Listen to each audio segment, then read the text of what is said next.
Olá, boa noite a você. Este é o Jornal da Record. Ministério Público denuncia a PM que matou o radiologista durante blitz no Rio de Janeiro. Delegados apresentam queixa-crime contra Alexandre de Moraes por operação contra empresários. A Agência Nacional de Saúde suspende a venda de 70 planos em todo o país.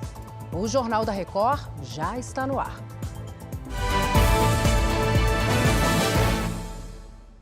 Oferecimento Bradesco. A gente não para de se reinventar por você.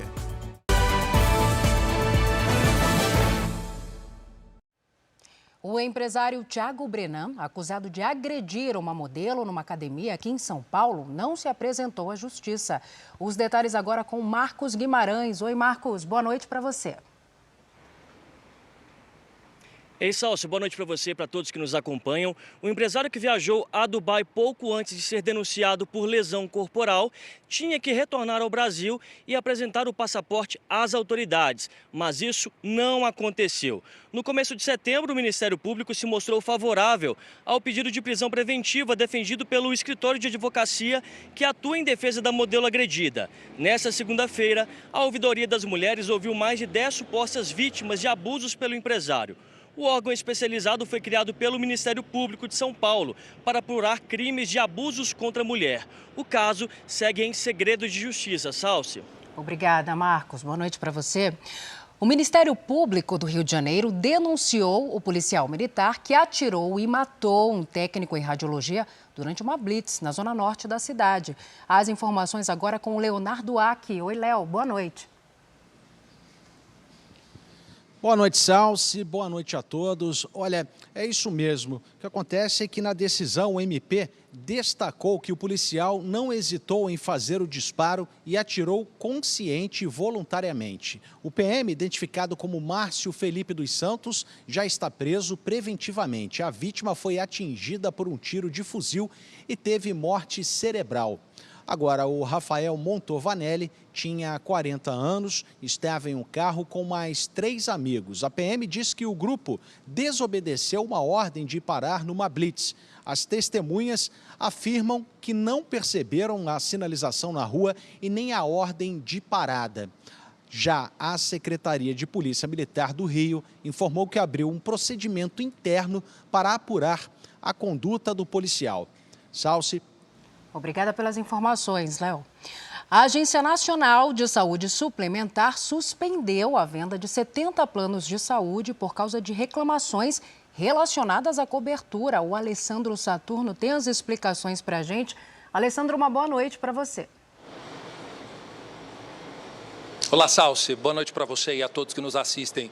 Bom, essa suspensão ela já começa a valer a partir do dia 30 de setembro e ela só pode ser revertida depois que as empresas apresentarem melhorias nesse monitoramento que é feito aí pela agência.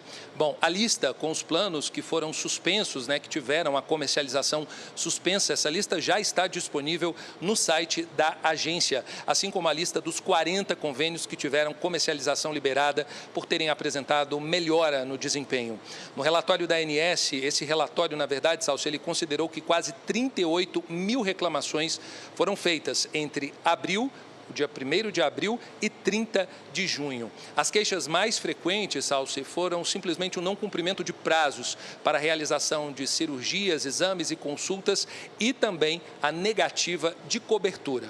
Salce. Alessandro, obrigada. Até já. Nos destaques internacionais, na Rússia, um homem foi preso após atirar em um recrutador do exército. A vítima está em estado grave. O vídeo mostra quando o atirador entra em um centro de alistamento e dispara contra os oficiais. Ele gritava que não iria para a guerra. Já na fronteira com a Geórgia, a espera para deixar a Rússia passa de 48 horas. O fluxo aumentou depois que o presidente Vladimir Putin anunciou a convocação de 300 mil reservistas para lutar na Ucrânia. No Irã, uma organização de direitos humanos afirma que ao menos 57 pessoas morreram em 10 dias de protestos. As manifestações começaram depois da morte de uma jovem sob custódia da polícia. As autoridades iranianas afirmam que foram 41 mortos. A jovem Mahsa Amini foi presa por não cobrir totalmente o cabelo com o véu. Em protesto, mulheres queimam a vestimenta no país e também no exterior. O uso do véu é obrigatório no Irã, em obediência à religião islâmica. Ativistas dizem que a jovem foi agredida na cabeça, entrou em coma e acabou morrendo. As autoridades afirmam que a causa foi um ataque cardíaco e divulgaram um vídeo com imagens da jovem momentos antes de passar mal. De volta ao Brasil, os presidentes do Tribunal de Contas da União e do Tribunal Superior Eleitoral se encontraram nesta segunda-feira para falar sobre a auditoria nas urnas eletrônicas no dia da eleição. O repórter Clébio Cavagnoli tem as informações. Oi, Clébio, boa noite. Olá, Salsi, boa noite para você. O presidente do TCU, Bruno Dantas, explicou ao presidente do TSE, Alexandre de Moraes, que pouco mais de 4.000 boletins de urnas nos 26 estados e no Distrito Federal serão auditados e que o resultado dessa checagem será apresentado dentro de um mês, como já ocorreu em outras eleições. A novidade será a verificação de outros 540 boletins no mesmo dia da votação. O TCU estará de plantão durante todo o domingo. O tribunal já auditou o sistema eletrônico de votação e concluiu que as urnas são seguras. Bruno Dantas aceitou o convite de Moraes para participar de um teste de integridade das urnas e também para acompanhar a totalização dos votos no TSE. Salsi. Obrigada, Clébio.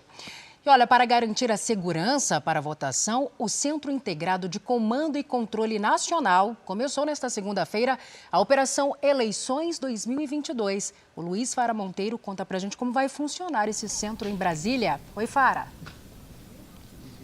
Olá.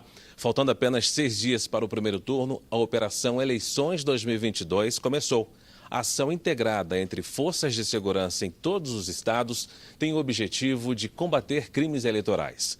É aqui, nessa sala da PRF, coordenada pelo Ministério da Justiça, que as forças de segurança e órgãos como o Tribunal Superior Eleitoral, o Ministério da Defesa, o Corpo de Bombeiros, a Agência Brasileira de Inteligência e Secretarias de Segurança e Defesa Civil vão monitorar o andamento das eleições para garantir a segurança e proteção aos cidadãos, eleitores e servidores da Justiça Eleitoral. As forças de segurança pública atuarão nos 26 estados e também no Distrito Federal, em cartórios eleitorais, locais de votação e de apuração dos votos, vias públicas e também nas estações de transporte. No dia da eleição, o Ministério da Justiça vai divulgar balanços periódicos da fiscalização. De Brasília, Luiz Fara Monteiro. Obrigada, Fara. A coligação do candidato do Republicanos ao governo de São Paulo, Tarcísio de Freitas, pediu a cassação do registro eleitoral do atual governador Rodrigo Garcia, do PSDB. Segundo a ação, Garcia, que é candidato à reeleição, mais que dobrou os repasses aos municípios do estado em período próximo à eleição, o que é proibido pela Justiça Eleitoral. A assessoria de Rodrigo Garcia diz que não recebeu a suposta ação e que vai analisar o caso confiante na sua improcedência e na Justiça. Mais de 130 delegados federais apresentaram à Procuradoria-Geral da República uma queixa-crime contra o ministro do Supremo Tribunal Federal, Alexandre de Moraes. O Alessandro Saturno está de volta com as informações para a gente. Alessandro. Isso mesmo, Salsi. Olha, os servidores, eles afirmam que o ministro do STF, ele cometeu aí o crime de abuso de autoridade ao autorizar essa operação contra os empresários suspeitos de apoiar um golpe de Estado. Esses delegados, que assinam essa ação, que foi encaminhada à Procuradoria-Geral da República, afirmam que não houve motivo para a operação e dizem que o magistrado deu ordens ilegais de busca e apreensão, quebra de sigilos bancários, bloqueio de perfis nas redes sociais, bloqueio de todas as contas bancárias e determinação de depoimentos de 8 empresários. Salsi, de acordo com os delegados, resumindo essa ação deles, eles disseram o seguinte: tiveram conversas no aplicativo, mas em nenhum momento ficou demonstrada aí a intenção de pôr em prática essas conversas e que também não houve ameaças às instituições. O ministro Alexandre de Moraes não comentou o assunto. Salsi. Obrigada, Alessandro. Até já. Milhares de pessoas protestaram nas principais cidades da Colômbia contra um pacote de medidas proposto pelo presidente Gustavo Petro. Na capital, Bogotá, os manifestantes se concentraram na Praça de Bolívar, ao lado da sede presidencial. O grupo pedia o fim das propostas de reforma tributária e agrária feitas pelo presidente colombiano. Também nesta segunda-feira, a Colômbia e a Venezuela reabriram a fronteira entre os países, que estava fechada desde 2015. O Canadá anunciou que vai retirar todas as restrições contra a Covid-19 para a entrada de turistas estrangeiros. A partir deste sábado, o comprovante de vacinação e a apresentação de teste de Covid não serão mais necessários no desembarque. Segundo o governo, a medida foi possível porque o país superou o pico de contágios causado pela variante Ômicron. No Canadá, cerca de 90% da população a partir dos 12 anos recebeu 2 doses da vacina. E ainda nos destaques internacionais, a conservadora Giorgia Meloni vai ser a próxima governante da Itália. Ela venceu as eleições com uma coalizão de direita apoiada por nomes conhecidos da política do país. O resultado das eleições italianas ganhou as manchetes dos principais jornais do mundo.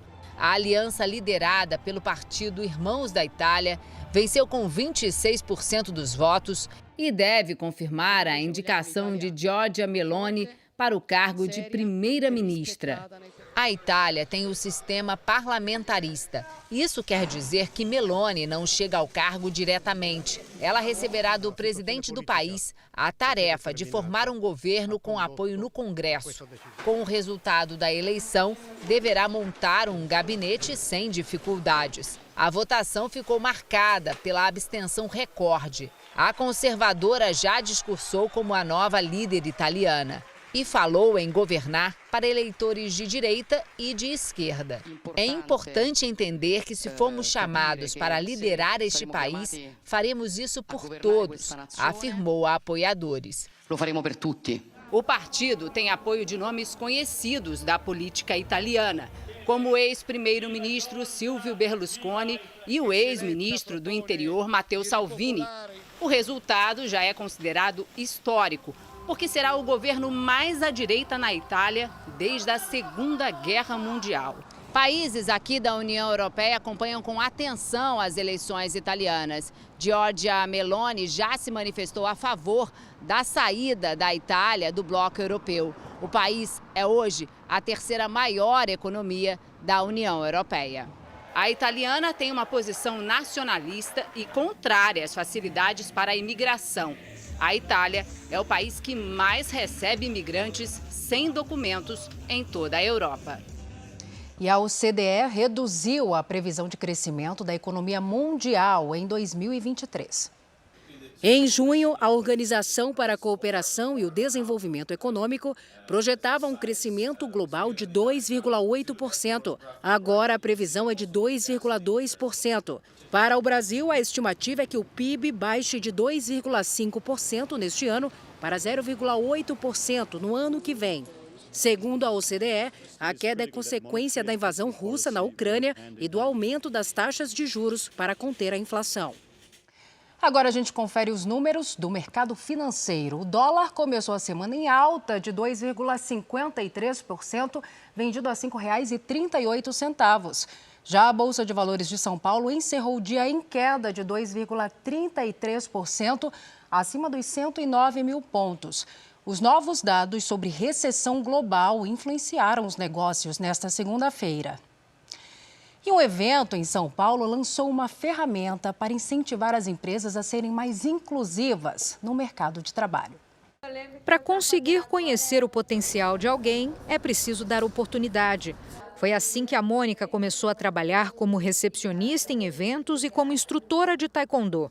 A gente tem uma promoção a mais, mas é uma promoção de respeito, de amor e igualdade. No mês da inclusão social de pessoas com deficiência, o Instituto Olga Cos, que existe há 15 anos, promoveu um debate para falar da importância do tema. Durante a reunião, houve o lançamento oficial da ECOC, um selo que amplia a abrangência da prática ESG, de governança ambiental, social e corporativa.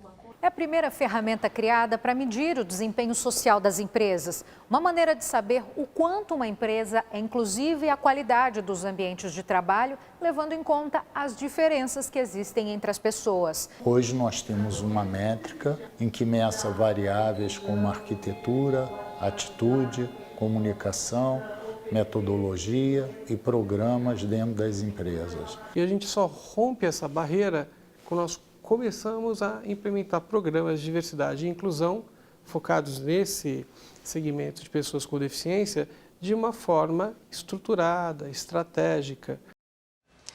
E olha, os turistas estrangeiros aumentaram os gastos aqui no Brasil. Voltamos para Brasília agora para conversar de novo com Alessandro Saturno. Ele tem as informações para a gente. Alessandro.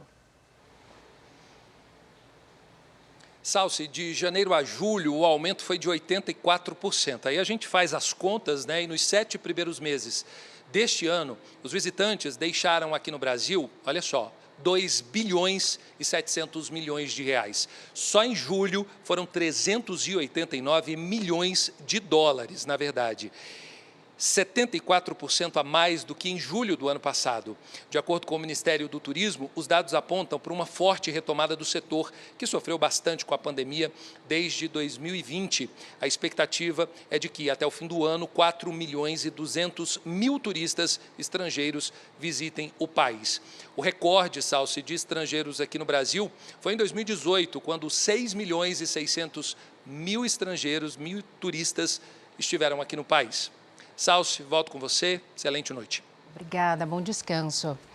O presidente da Rússia, Vladimir Putin, concedeu cidadania russa ao ex-funcionário do Serviço de Inteligência dos Estados Unidos, Edward Snowden. O americano já havia recebido asilo político na Rússia depois de fugir dos Estados Unidos em 2013. Ele é acusado de ter vazado para a imprensa documentos sigilosos do governo americano. Autoridades dos Estados Unidos tentam há anos a extradição de Snowden para que ele possa ser julgado no país. Atualmente, ele vive com a mulher e a filha em Moscou. E no Japão, cerca de 4 mil pessoas são esperadas para o funeral de Estado do ex-primeiro-ministro Shinzo Abe. A correspondente Silvia Kikuchi traz as informações. Muitos representantes de países e organizações internacionais já estão reunidos em Tóquio. A vice-presidente dos Estados Unidos, Kamala Harris, foi uma das primeiras a chegar. Ela já se encontrou com o premier japonês Fumio Kishida nesta segunda-feira. A cerimônia do funeral começa às 2 da tarde aqui no Japão, ou seja, às 2 da madrugada desta terça-feira no Brasil. Parte da população já prestou homenagens com várias coroas de flores que foram colocadas no ginásio Tóquio Budokan, onde acontece o funeral. O custo do cerimonial, equivalente a cerca de 60 milhões de reais, dividiu as opiniões por aqui. Cerca de metade dos japoneses são contra o evento. Abe foi morto durante um comício eleitoral em julho. De Tóquio, Silvia Kikuchi. Uma espaçonave da NASA teve um sucesso numa missão histórica. Atingiu o asteroide localizado a 11 milhões de quilômetros da Terra. As imagens transmitidas pela Agência Espacial Americana mostram o momento da colisão. A sonda DART atingiu uma rocha de cerca de 780 metros de diâmetro. O equipamento foi lançado em novembro e viajou por quase um ano, a quase 20 mil quilômetros por hora. A missão faz parte de um plano que desenvolve sistemas para proteger a Terra de ameaças do espaço. Este foi o Jornal da Record. Outras informações às 7 da manhã, na primeira edição do JR 24 Horas. Você fica agora com as imagens que marcaram o dia e logo depois tem o programa Entre Linhas. Boa noite para você, cuide-se. Tchau.